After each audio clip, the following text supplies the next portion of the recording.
Just take your seat. We're going to start in 1 second. First and foremost, I want to thank everybody for making it here Friday morning. I know it's been a long week and a lot of presentations. We've had a lot of great information. We've had some moments that probably near brought us to tears with some of the stories we've heard and some good laughs, and it's been a really good week. And to culminate that, I'm really happy to have our last keynote speaker for the week.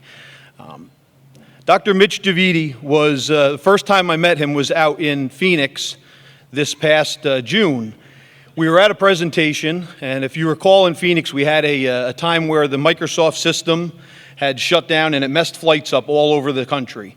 And there was a keynote speaker scheduled for the event. It was at the IATLS conference, and our keynote wasn't there. And cold off the bench, they tapped Dr. Javidi to give some words and kind of fill in for the keynote. And I was absolutely blown away by his speech, taken back by what he had to say, and I thought, this guy should have been the keynote the whole time. And I left that conference saying, when we can get him to New York, I'm going to bring him to New York. I would normally read his bio, give some of his background, but he's asked me to keep it brief so he could share a little bit more about himself and have more time with you. So with that, I won't take up much more of his time. I'll hand him off to you. Again, thank you for attending, and good morning, Dr. Javidi. Thank you for joining us. Good morning, everybody. Hey, good morning, everybody. Can you all hear me okay? So I'm going to move around, so I'm just going to step a couple of steps to my left to see if you could still hear me. Can you still hear me okay? You hear me in the back? All right, perfect. Good morning, everybody.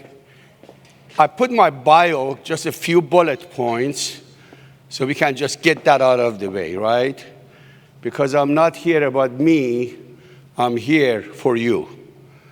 All I can tell about my bio, I have had my ticket punched, I believe. At least that's what the chiefs, the sheriffs, the military have told me. You don't read the bio. We already know you have had your ticket punched. But what I want to talk mainly about that bio is what you and I have in common. And that's what I have put in right human behavior. I'm a human behaviorist. I don't know how I became a human behaviorist. It's kind of like by osmosis, because at the age of 13, my parents dropped me in the middle of a jungle called Oklahoma City. I only knew how to say hello and goodbye. I started washing dishes, and during my immigration, where I was going to become a U.S. green card and get all my paperwork done to eventually become a citizen, they said, have you ever done anything wrong? I said, I have a feeling I started working here, not that I wanted to at the age of 13, and I started washing dishes, and my brother promised me, if you start washing dishes, you can not only make a little bit of money, but you can learn English.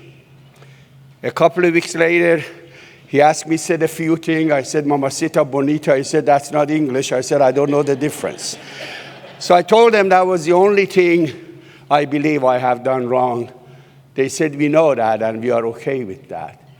As a human behaviorist, I started it by learning it naturally, going through my own acculturation process with a target on my back, everybody telling me you will never even deliver pizza in America, but what they didn't know, I was tenacious.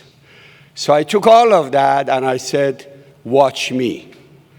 So it's really truly an honor for me to be here. But as a human behaviorist, I study human behavior. I'm 66 years old, and each time I think I figured it out, I'm back to ground level 1. So that makes me to be curious as a human behaviorist. As a theorist, you can write about it and study it. But I do the impact of what I study on my own transformation. When I look back, I had my ugly, I had my bad, I have had my good, and I have had my great. And now I'm in a completely new journey, and that is a journey of becoming more, which I'm going to talk about. Why we have that in common, I study it, you actually do it. Think about everything that you do has to do with human behavior, right? Think about it. You can take the most recent event in Miami-Dade. They called me, they said, will you go on TV and talk about it? I said, no, I'm not the right person because I didn't come from law enforcement. But you seek compliance, right? You seek peace. You seek order. Everything you do for the communities you serve has something to do with human behavior, right? So we need to apply that from day one of the academy. You are here, you are actually, by the end of your difficult career, you're going to be a very good human behaviorist. We're going to teach it to you, and you are actually going to see some human behaviors that 99% of America would never see it. I have done that across multiple industries, and you see my credential, but I know my swim lanes. I'm not one of those you give me a slide and say, go teach it. I say, no, thank you. I got to know what I am talking about. So I speak on leadership, I speak on well-being, and most importantly, human elasticity and human behavior. Okay, so with that, that's me. I could have talked about a lot of things, but I really wanted to talk about perhaps inspiration, and I'm going to tell you why I want to really focus on that. So I do believe it's an important topic. That's my life. My life is my beautiful wife that I believe she would leave me within the first 7 years of marriage because I was ugly and I didn't even know it. I thought I was good. Everybody wanted to be like me. Young college professor at NC State, working with military, made some money from Sam Walton. He brought a grant, and I thought I was perfect. Until I reminded by my wife, said, look in the mirror. I don't know how you can love me. You don't even love yourself. She left the room. I punched the wall. That's all I knew how to do. I was angry. I didn't know it. But she told the truth. The gentleman to the bottom left, he's in the same business as you in a different way. He just got promoted to the rank of a major in Air Force. He's a double engineer, and he flies the F-15 Strike Eagle. If he was here, he would tell you, there is no difference between you and I. You're an officer. You serve. I'm an officer. We serve. We are in a human behavior business. But unfortunately, he's only called when it comes to human behavior to end it, which is actually unfortunate. And that's my youngest son. He's an entrepreneur. His mission is working with the church. He wants to find a way to end homeless in our community. And that's our little dog. That's my another source of inspiration. That's where I get, those are the people I get my source of oxytocin and vasopressin in my body. I sincerely thank you, Michael. You think you brought me here so I do something for you, but I do believe you did something for me. Because in the last 14 years, I've been saying, God, am I making a difference? You told me to go to law enforcement. I knew nothing about it. You told me go make a difference. How would I know I'm making a difference? An invitation like this tells me that perhaps I am. I want to thank your leadership.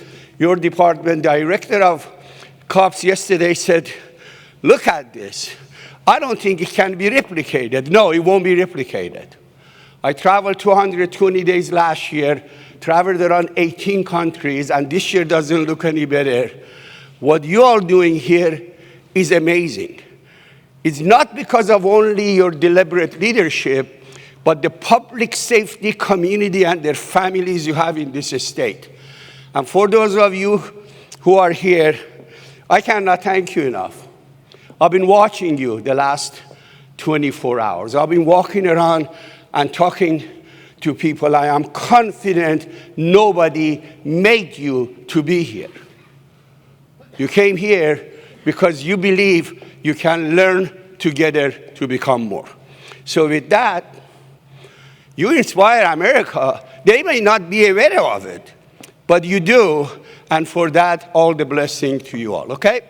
So I want to talk to you about some realities, at least my research, my conversation, talking to a lot of executives around the country, their members of their family, their commanders, their professional staff. I have learned these are some of the challenges. There are moral issues. There are culture issues. Retention, difficult. We see it in North Carolina already. Resilience. How much can you take on? And you will hear me talk about resilience versus elasticity. Resilience means you keep taking it and you are willing to take it. But it doesn't necessarily mean you can bounce back. We call that elasticity. Leadership, recruitment, decision-making. Oh, don't forget about all these relations. And I should have put family relationships there. Employees, community, government, and the byproduct, all of that has an impact to wellness, well-being, and operational excellence. Because if those are not right, if all those not right on the top, these will get affected. And how does it and who does it affect? Well, it definitely affects you. We call it personal agency. Albert Bandura, who was one of my mentors, he said to me right before he passed, he said, we can view ourselves as a personal agency. I am an agency. Every department in my body defines me. So it impacts my agency, me, impacts the agency you work with. Doesn't matter you are directly involved in policing or indirectly involved with public safety, it impacts you, but it also impacts your stakeholders. And that list can get very long, right? Insurance companies are your stakeholders, the mayors, the governor, and that list is absolutely massive. And in this case, they both affected. Because of the concept of sang hua, one without the other is none. So there is this interconnectivity that has an impact on that direct impact on behavior, okay? So the idea is then we have no choice. It's not a mandate. It's the must we put on ourselves, right? We don't have to wait for a mandate by community. We don't have to wait for a mandate by legislators. We put that mandate on ourselves. Very similar to American Medical Association. They said, we will fix it ourselves because we know that business well, so we must fix it. And if we want to fix it, then we got to go through this transformation. This is the model I came up with during my work with U.S. military because it simplifies things. People used to ask me, Javidi, what do you do? Oh, man, I would give them a lecture. I'm the chancellor, I'm the professor. Well, tell me, what do you do? I decided I'm not going to do that anymore. Anybody that asks me, what do you do? I tell them the following. I deliver results with excellence. As a human behaviorist, I look at them and they say, what an arrogant guy. No, but I told the truth. I wake up every morning, I want to deliver results with excellence. Not confidence, because confidence means you could make mistake. Can you all make mistakes? How many of you have gone to work and say, I had a good weekend. I'm going to be nice today. You all could make one mistake today. It doesn't happen. And then let the people ask you, where do you do that? How do you do that? And you tell them, how much time do you have? And when they sit down and you tell them what you do to deliver that excellence, they would respect you. That is what I am trying to teach in my own little community of a police department of 120. You walk to my community, if they don't even have their uniforms on, if someone asks them, what do you do? They tell them, I deliver results with excellence. Where do you do that? I do it for Holly Springs Police Department. Okay, so I do believe you have come here because you need to become more. So Jim Collins wrote a book, Good to Great. And I said, Jim, what should I call my book? He said, call it Great Becomes Magnus. That's what you are all about. So I believe you have come here because you actually completely believe your great is no longer good enough. Because if it was, we wouldn't have these challenges. Do you agree? So, how do we transform our people to become more? And here is one reason for it. You brought them here so they can learn together to become more, okay? So let's proceed. The question is that, how did we get here? And I always tell them, why do you want to know? I want to know who I want to blame, because I got to blame someone or something, right? That's how humans do it. And I said, don't go there, because if you really go there, some of the blame should come from you. And they tell them, what do you mean? I always tell them, let me start with a poem.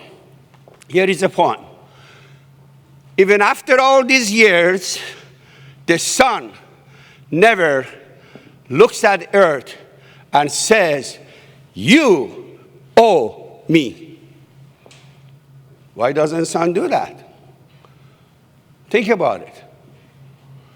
The answer is because the sun loves the earth unconditionally.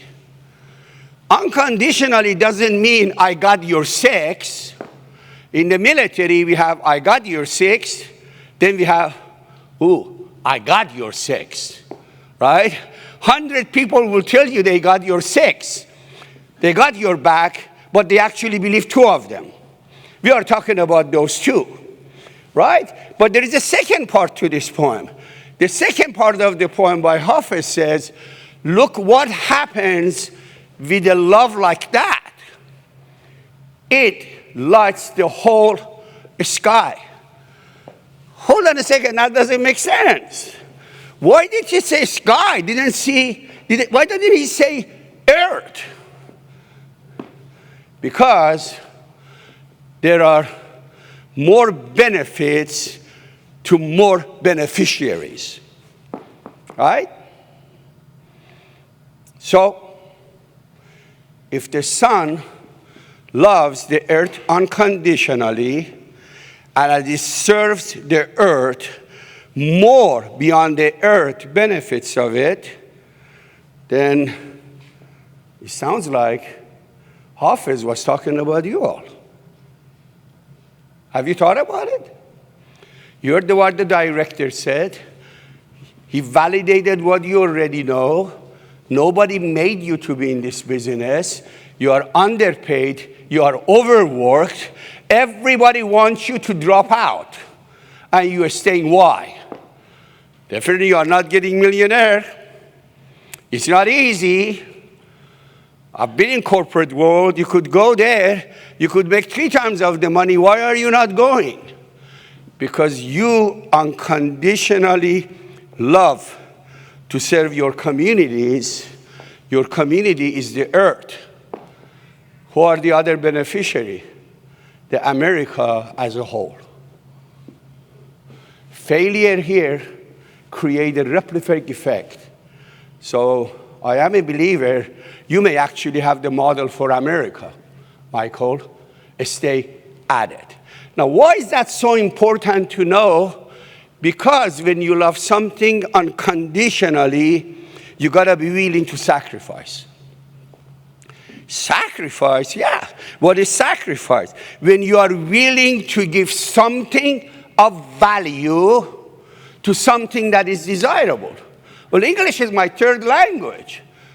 I know the difference between value and desirable. If you give me a choice, I'll take the value. Oh my God, you really love America. You really love the community. You're willing to sacrifice for something that is desirable. You work hard. You sacrifice everything. You sacrifice you, your family, so others that you don't even know, they live a better life. We don't have time to ask you what are your sacrifices. I'll give you a list of what I have heard. Do any of you agree with any of these? Have you made these sacrifices? Yes, you have. And you didn't do it one time, you do it all the time. And it builds up, and it builds up. You know, military deployment is 6 months, 12 months, max 18. How long is your deployment? Your entire career. Okay, so what does that have to do with you telling me my sacrifices caused the issues we have? No, but it compounded. It affected it. Take a look at this. So you have a sacrifice here, and it's compounded by all of these that I have researched to see if it will have an impact on you, your agency, and the stakeholders. Correlations, the answer is yes. So some of those you have no control over, right? You have no control over economic factors. You don't have a control over geo changes. So you have some you have a control on, some you don't. Add that to the pot of soup we want to make called sacrifices. From our point of view, it will impact. It will impact you, your agency, and your stakeholders. Where does it impact? The performance. It impacts your well-being. And you put them together, it will impact ready to recover and establish elasticity. Why did it took America over 200 years to realize that wellness in law enforcement is important? Why suddenly became a hot topic that every mom and pop, without even qualifications, they want to sell you because they have a solution? Because we took it for granted. And then, with elasticity, not only it impacts your mind, it impacts your emotions. And emotion is something we don't want to talk about, which in fact we should, right? But with some emotions we can observe: guilt, fear, exhaustion, despair, anxiety, betrayal. People are starting to write about agency betrayal, employee betrayals. Those are not good feelings. Have any of you had at least one of these emotions that piles up, right? Our research said it is there, but they don't want to talk about it, right? Why don't they want to talk about it? Because they are like tactical athletes, right? The coach comes to you and says, "You good? You ready to play?" "I'm ready to play." They won't tell you, "No, I'm having problems at home." And I'm going to tell you that all those overtime they've been doing, all those sacrifices is actually have and will impact their relationship with their son, with their daughter, etc. But they keep going because the purpose of serving and protecting is much more important than them and everything else, okay? So, I want to give you something to think about. This is what I created, we call elasticity curve. As I go to the top on this side, my performance, my ready to recover, and my outcomes is positive. As I go to the right, My stress is catching up with me. I want to ask you 4 questions, and I want to ask you to volunteer, just so you know where we're going to go with this. Imagine I give you a mouse, and on that mouse, you could go, I'm going to ask you 4 questions. Place a bullet there somewhere. That means the answer is right here. And remember where you place them. Question 1, where do you place you? I'm not going to ask you, so be honest. Where would you place yourself? Question number 2, think about the organization that you work with. Where do you place the whole organization? Question number 3, I hear there are over 100,000 sworn officers in the state of New York. When you add the professional staff, where do you put the entire law enforcement community for the state of New York on that graph? And the one that would be fascinating, if we had time, we could actually talk about it. Where do you put the law enforcement in America? Remember that, right? So I wanted to find out. I wanted to do some research. I said, why don't we go ask people? Some would respond, some wouldn't respond. But those, hopefully they are telling the truth. Ask them, what is your rank? Don't ask for their names. Don't catch any IDs. What is your gender? And where do you place yourself? Here is the data. Close to 4,800, 4,807. We got a nice blend. Professional staff who are not sworn officers responded. That's the data. Now compare that data to where you placed the 4 that I asked you a question. Most of them are right there. So what does that data represent, Dr. Javidi? Dig in a little bit more. Here you go. If you place them anywhere to the right side, you put them on fragility side. I could ask you, but we don't have time, what percentage of you put people in America in group 1 or group 4? My prediction as a researcher is maybe a couple of you put them there, but most of them, if you were honest, you put them to the right side or somewhere in the middle there. So there is a difference between a calm and serene. I am a dean of academics for National Tactical Officers Association, and I just came back from their conference. We talk about something called ODO loop: observe, orient, decide, and act. If you are only got 3 seconds to observe and orient, and you are not aware of it, that you are neurobiologically stressed or angry, there is a chance that a mistake could be made. You want an example of that chance? Take a few minutes now. She's out of jail. Go interview her. Her name is Kim Potter. You remember, I'm going to go for my taser. I'm going to go for my taser. She went for her gun. If you study her background, she had never made one mistake in that career, right? What would it do to their inspiration? Take a look at this. They are frustrated. They are stiff-legged. They are hard to change. Where our goal gotta be, we need to bring them here. We gotta bring them in a serenity. Then imagine if the data is actually right here, what is that gonna do to all the challenges that we talked about? Is it gonna help it, or is it gonna take away from it?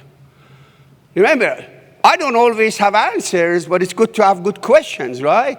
And back it up with data.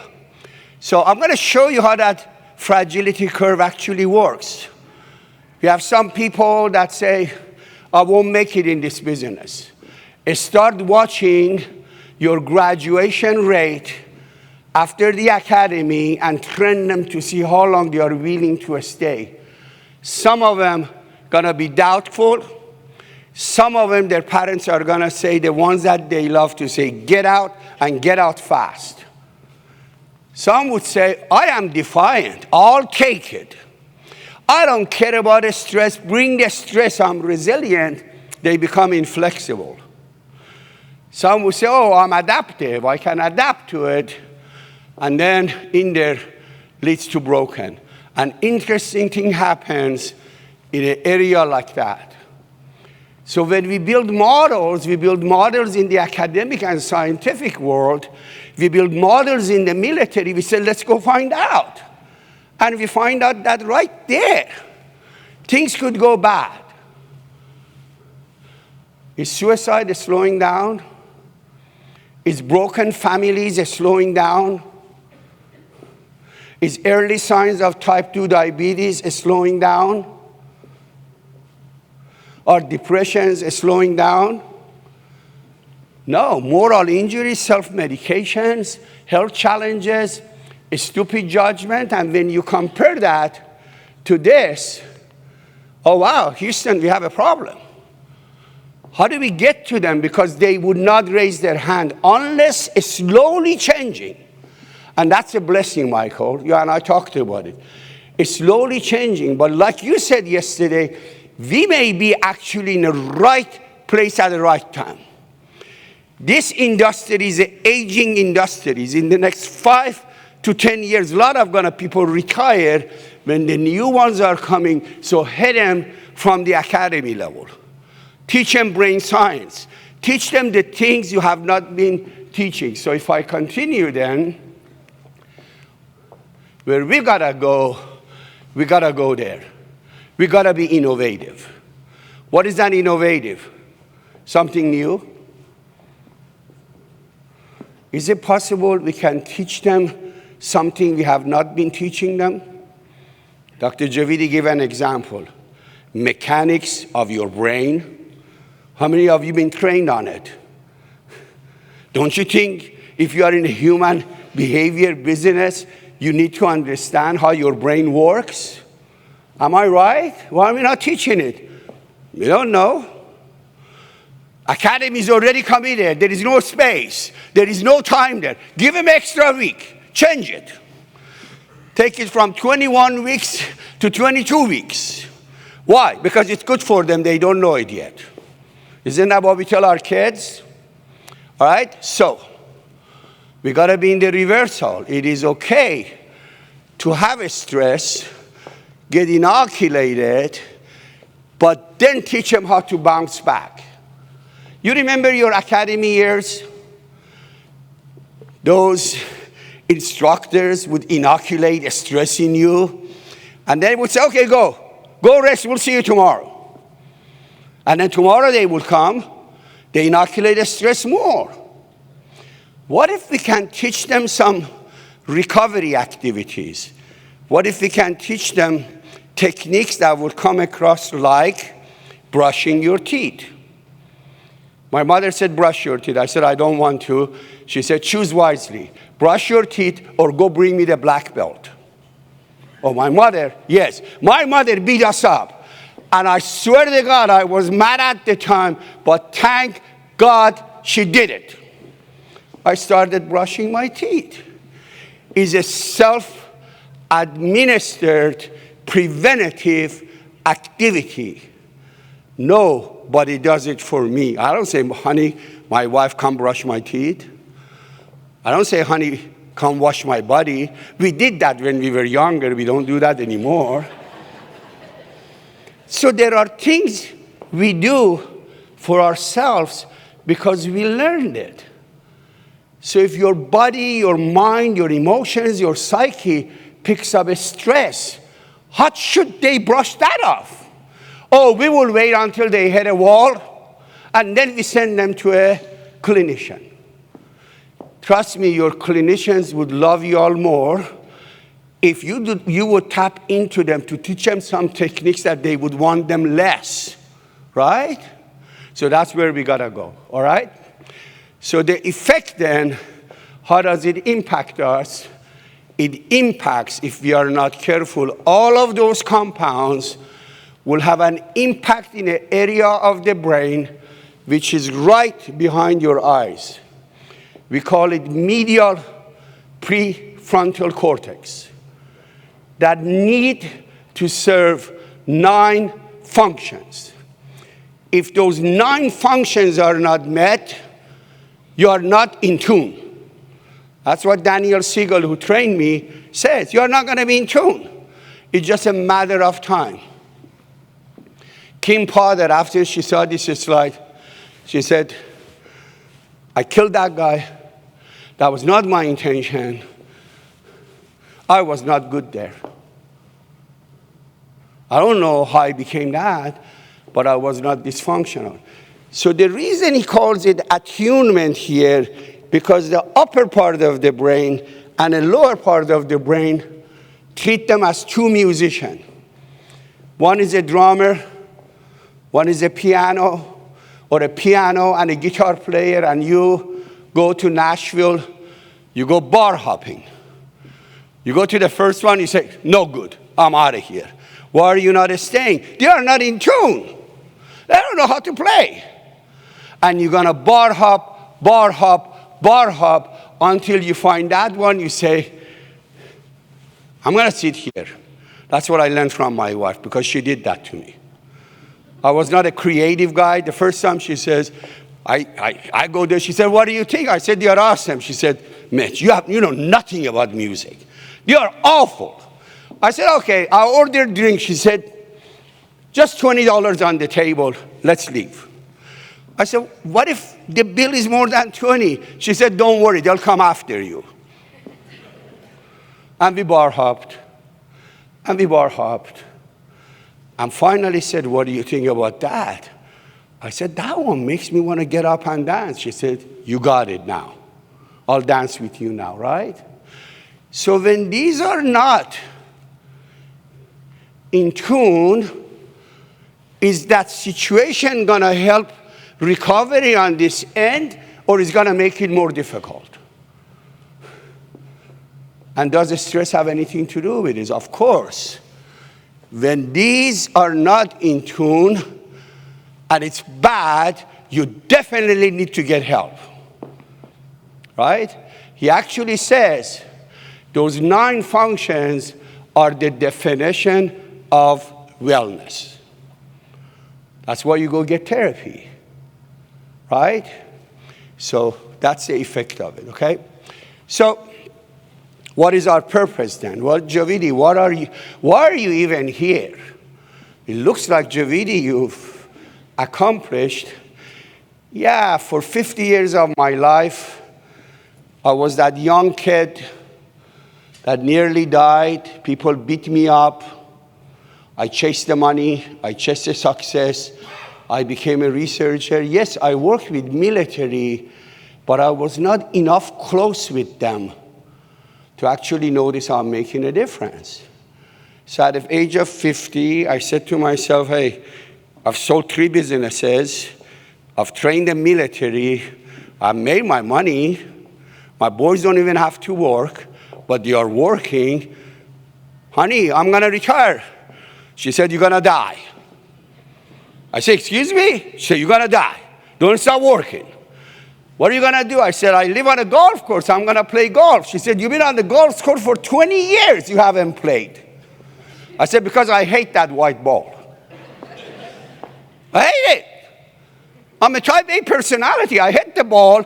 Then my colleagues say, go find your ball. I said, no, thank you. I'll pay somebody to go find it. I got tired of buying white balls. She said, now you're going to do it, right? 6 months later, I said, honey, I'm dying. I'm going to start a new company. Said, no, you don't need to start a new company. You need to find a new purpose. And that's where I met one of my graduate students, session 282. Chris Hoyne, FBINA grad. He got his MBA with me at NC State. He called me and said, I heard you are retired. I said, yeah. He said, how are you doing? I'm not doing well. I want to go back, do the corporate America.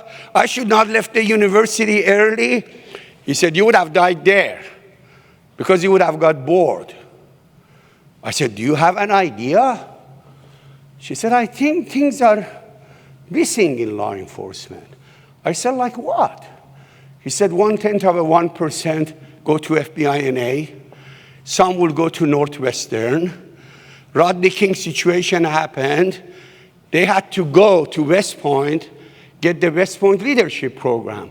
There is a huge gap. Mitch, people are hurting. That was in 2010. I said, let me pray about it. I pray about it. I said, you know what, Chris? Let's go see if we can do something. But I don't know any law enforcement. He said, you don't even know law enforcement. You know of law enforcement. There is a message in there. Shame on me. What percentage of your community knows of you? But they really don't know you, do they? They don't know how much you are sacrificing for them. They don't even know it. I said, how do I get closer? He said, come with me. We traveled around the country for about a year. And I said, you know what? We don't have all the answers, but we have some answers. We saw it work. Is the life of a CEO complicated? It's very complicated. Do they deal with the stress yet? Military, we saw it. We saw it with white operators. We saw it with black operators. We see it all around us. She said, let's just go ask them what they need. We roll our sleeves. And then at that time, still I'm saying, is there any money in it? He said, no, get ready to lose some of yours. And the God said, it's not yours anyway, go lose it all. I gave it to you. So we do have a purpose. We do have a plan in my college. And we've been at it now 14 years. Our purpose is not to make money in public safety. But we like to keep the lights on. So those in public safety come to work with us, they put some money aside.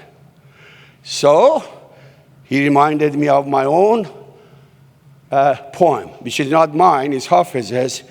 He said, when you show the Hafiz to the military,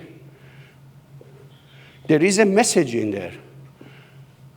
If son sacrificed that much, who takes care of the son? That's when I knew. He said, you think you and I and a group of us can take care of him? He said, not completely, but maybe a piece of it. So we have a purpose with a plan, and after being in it for 14 years, we work with a lot of organizations. We don't advertise. We operate on the radar because public safety is too big. We cannot go after the elephant, but we would love to work with visionary people. So here is our plan. We are going to inspire first. If we don't inspire people, they learn nothing. Even if they're learning, they will forget it. So we want to inspire first, educate second, so they can impact and see the effect of it on them, and then let them become it. So when it comes to inspiration, I love to inspire. That's why I call this quick talk on love to inspire. Ladies and gentlemen, walk away from this conference. I beg you, find something you learned at this conference. Inspire someone at work and someone at home and someone in your community. As simple as telling them bravo without them knowing what a bravo is. So it's an 8-pillar model. And what I'm going to give you, if you were in a class, I will take you in it, but I'm going to pay it forward. Sam Walton always said, you made good money from me. I said, I earned it. He said, no, I know you earned it, but pay it forward. So this is my gift to you, since I only got 20 minutes. If you want to learn about this, go download this app. I promise we will not sell you anything. Put yourself on an 8-week journey, no more than 10 minutes a week. And then dive into vision. Vision is more than that. Vision is not just that definition. It has multiple layers of it. And by the end 8 weeks, go online, request a copy of my book. When this book comes out in a couple of months, I'll sign it and I will send it to you, okay? So that's the strategy number one. That's how we're going to inspire. We're going to inspire through vision, drive, resilience, empathy, authenticity, through initiation, optimism, and growth. So what about educate? Teach on what you tend not to teach. What is that? Look at these 11 rings. How many of them you've actually received in-depth training through your agencies? How many of them you think you could raise the bar for yourself? If the answer is at least one of them, then you have work to do, okay? So these 11 rings are very important. And now what do we talk about? Wellness, wellness, wellness. Yeah, if you are good at this 11, you will be well. If they are not well, then there is somewhere in one of these circles. Which one do we focus on in law enforcement? Leadership, right? But look at it, there is an order effect. Those who teach leadership capacities, do they really get into financial stability or not? So we cannot just talk about leadership when we know 9 other factors contribute to it. So you gotta go from 12 o'clock, and then social connection is actually a last link. To expect our people gonna be very, very good in their communication, in debate with members of the community, is a byproduct of the other 11. You notice I said debate? Think about it. Are our officers good debaters? If the answer is yes, have they received any debate training? How many of the law enforcement community have actually taken training in the art of persuasion and debating? And if they are not a debater, something is gonna go wrong, okay? So I have about 10 more minutes with that. When you develop in these 11, something fascinating happens. They build interconnectivity and interoperability between them. And we have measured it, we have studied it, that interconnectivity and interoperability directly impacts the medial prefrontal cortex, generating energy and information with a great flow, and will have a direct impact on positive elasticity. Now, we can sit down here, but we don't have time. We can debate about it, and I can show you data, I can show you science behind it. And I'm not asking you to trust me. I'm saying this is what we're gonna do. So we're gonna go educate. We will educate on leadership because that's an easier access to people. But the best access to them is this. I guarantee you, you put this in the front of everybody that you work with and ask them, is there anything here that you will be willing to raise the bar for yourself? I guarantee you everybody would raise their hand, okay? So here's my takeaway number 2. I'm gonna give you access at no cost, no advertising, nothing, for you to listen to my book when I talk about the theory of human performance and I describe these 11 rings for you. I don't want anything unreturned. And while you are in it, inside the app, we'll give you some leadership tips and other things. We will never call you. We will never email you. We may send notification here, there is a new article. We will not ask any question. We won't do any surveys. It's my gift to you. And after you listen to it, if you say, I really want to put my hand on a copy of it, don't go to Amazon, buy it. I'll give you my email. You email me if I know if you're really going to read it. I will personally sign it, and I send it to you as my thank you for having me here, okay? So if we do if we do that, we've educated through that education, people see the impact. And impact comes from here, watch. from this model that I create. You inspire first, you educate, impact. So when you inspire, people say, give me a practice. You give them a practice. They practice it, it becomes a habit. They practice it more, it becomes a skill. They refine it for themselves, it becomes a ritual, then it becomes a behavior. And they see the effects on it on themselves, then they go through the loop again, right? Each ring has 10 sub-rings. So all together, I do believe we have figured out that 10 times 11, if they become good at those 110 rings, we will see transformation. And what are the results of it?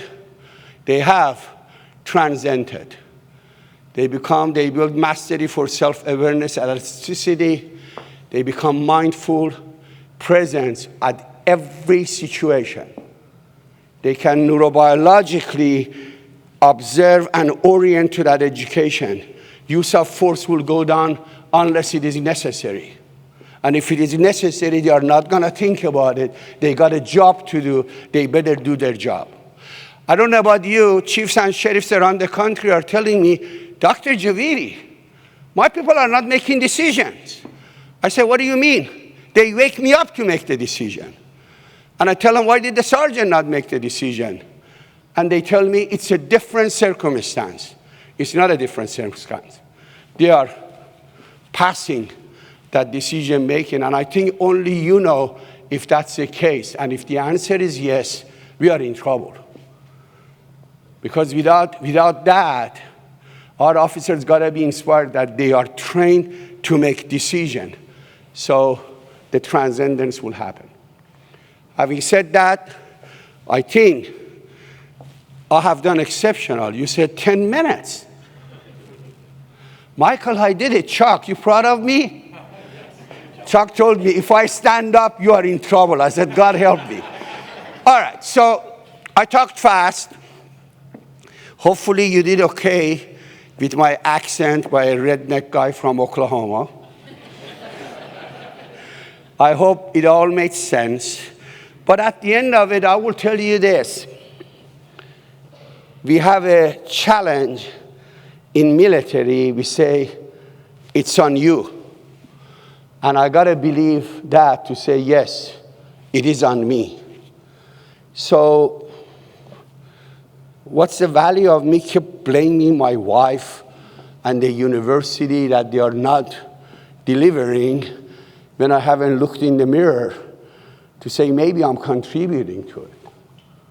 Maybe when I'm not well, nobody benefits. It's on me. I need help. You with me? Because if I'm not well, nobody will benefit. Dr. Javidi, that is selfish. You're saying that you should take care of yourself. Yes. Yes, I gotta take care of me. I gotta eat well. I gotta build capacity all the time. Otherwise, I will have this attitude.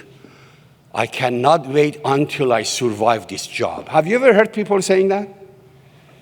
Survive the job? When? In 2029. The guy who told me that was in 2019. I said, that 10 years from now. You know what he said? Time goes fast in law enforcement, Dr. Javidi. I said, you're gonna be miserable the next 10 years.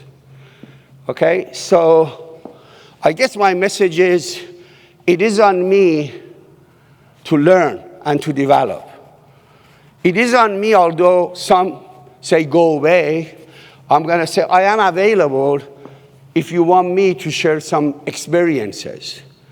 But then the point is, those who hear it, they gotta say, it is on me to take care of me.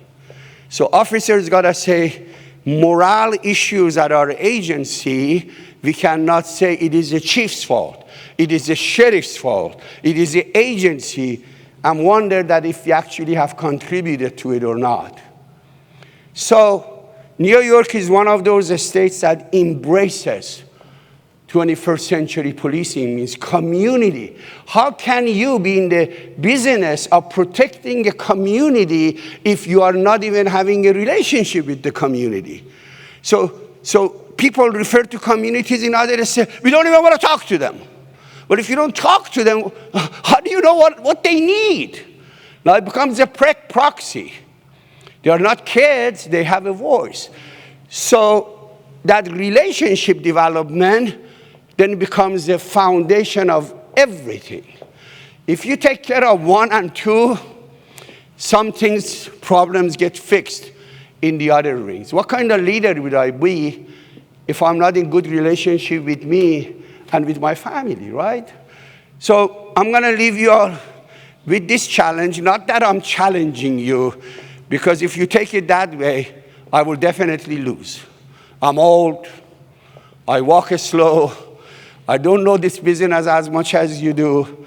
And there is a very, very good chance that you are a hell of a bit smarter than me, because I'm still trying to figure it out. But I challenge you as a way of inspiration. When I tell you it's on you, I mean take care of you, my brothers and sisters. We cannot expect anybody to take care of us if we are not taking care of ourselves. Compliment yourself twice a day. As you leave this conference, tell yourself bravo. Don't worry about, oh, I got work left. I should not have gone to this conference. No, say bravo to me. I went to the meetings. I learned a lot. Then take it to someone and say, would you like to learn what I learned at this conference? And then tell them, it's on you. Go do it. I'm one cell phone away. I'm one phone call away. Look forward if any of you want to reach out to me. If you definitely need a copy of my book, just email me, and I will be happy to sign it and send it to you. I hope I did not waste your time. If that was a waste, please don't blame Michael. He didn't know me. We actually sat down and just talked for an hour. Blame it on me. And then tell him, next time, do better due diligence before you invite anybody. And he understands what due diligence is, okay? Take care of yourself. Good luck to you. Be safe. And watch your back. Take care of your family, okay? God bless you guys. Thank you all.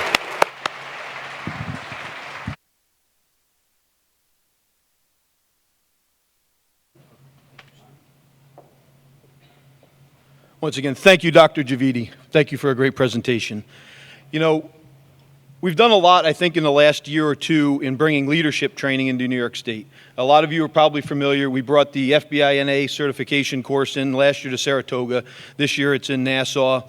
We have the FBI LEADA training going on up in Monroe County. We have the Guardian leadership training going on out in Erie County. And to kind of close out that loop, we're bringing in Magnus Ove. So if there's more of this that you want, we're going to have the Magnus Ove course down in Westchester County, November 7th and 8th. And really, I think this is the last piece to that. Dr. Javidi, thank you so much for giving your time to us. I was very fortunate yesterday to spend about an hour and a half sitting when I felt like I talked with one of the most brilliant minds in leadership that I've talked to in probably my career. So very thankful for what you've done. Thank you for your generosity, sharing your book, sharing your resources, sharing your material to everybody. You didn't have to do that. It's very much appreciated by myself, the staff, and I'm sure everybody here. Folks, thank you for being with us on a Friday morning. I know it's been a long couple days. We've been through a lot. I'm really happy to see this many people showed up at 8 a.m. to participate. The conference is coming to a close after our breakout sessions. Please make sure you keep your apps open. Please make sure you fill out the surveys for us so we know what went well, we know what went great, we know what we need to improve upon. That feedback's important for next year's conference and conferences in the out year. Our presentations will be on the app. Again, don't get rid of the app. We'll start with the keynote presentations, and then the breakout sessions. All this stuff will be available to you as we move forward. Much like the doctor already said, I know we said it on the opening day, and several people have said it along the way, we've had a lot of great keynotes. We've had a lot of great breakout sessions. Hopefully, we've done a lot of great networking. Lean on each other as you leave here. Spread the word about the symposium. We've been growing every year. I talked to probably 40 or 50 people in the last few days that said this was the first time they were here. Some people didn't know about it. If you found the value in it, that we all found in it, and that the people I spoke to found in it, invite other people for next year. And thank you again for attending this year's conference.